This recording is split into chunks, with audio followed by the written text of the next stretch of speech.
হে কি অবস্থা, কেমন আছেন?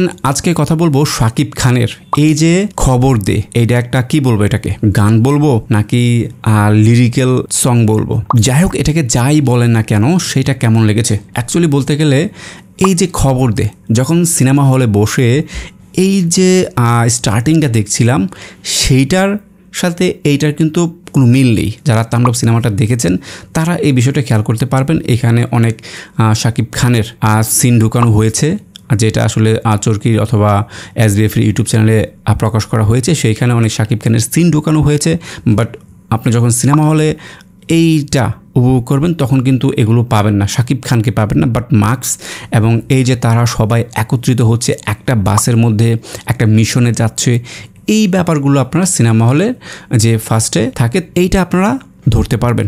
এখন কথা হচ্ছে এইটা কেমন ছিল দেখেন।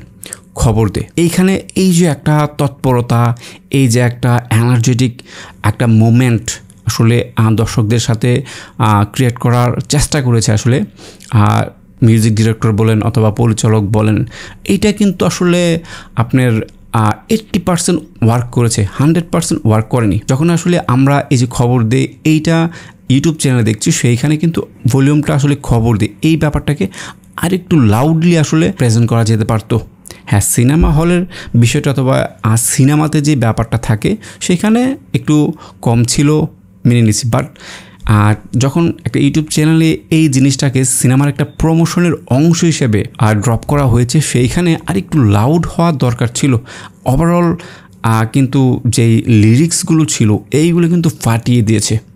আসলে এটা বলতে হয় যে এই যে মিউজিক ডিরেক্টর এবং এই যে লেখক জীবন, বুঝতে পেরেছি সেটা হচ্ছে কি খুব খেটে এই কথাগুলোকে এই সিনেমা রিলেটেড হিসেবে উপস্থাপন করার জন্য খুব খেটেছে এবং সেইটার প্রতিফলন খুব ভালো ছিল। এবং যখনই আসলে দেখেন, যারা সিনেমা দেখেছেন তারা বুঝতে পারবেন, যখনই আসলে ফাইট সিনগুলো থাকে, একটা মিউজিক ব্যাকগ্রাউন্ড মিউজিক বাসে থাকে, খবর দে শয়তান, এই যে ব্যাপারগুলো না আসলে সত্যি খুব চমৎকার লাগে সিনেমা হলে দেখতে বসলে। এবং এই গানটাতে আমি আর একটু লাউডনেস চেয়েছিলাম, বাট হয়নি, ব্যাপার না। যাই হোক, ওভারঅল শাকিব খানের একটা প্রমোশনাল ম্যাটেরিয়াল সেটা না দেখে আর সেটা নিয়ে কথা না বলে কীভাবে থাকতে পারি। তো আপনাদের কাছে কেমন লেগেছে এই খবর দিয়ে অবশ্যই কমেন্টস করে জানাবেন। ধন্যবাদ সবাইকে ভিডিওটি দেখার জন্য। আর আমাকে যারা ফেসবুকে দেখতে চান অবশ্যই ডেসক্রিপশনে লিঙ্ক দেওয়া আছে, ঘুরে আসবেন। ধন্যবাদ সবাইকে।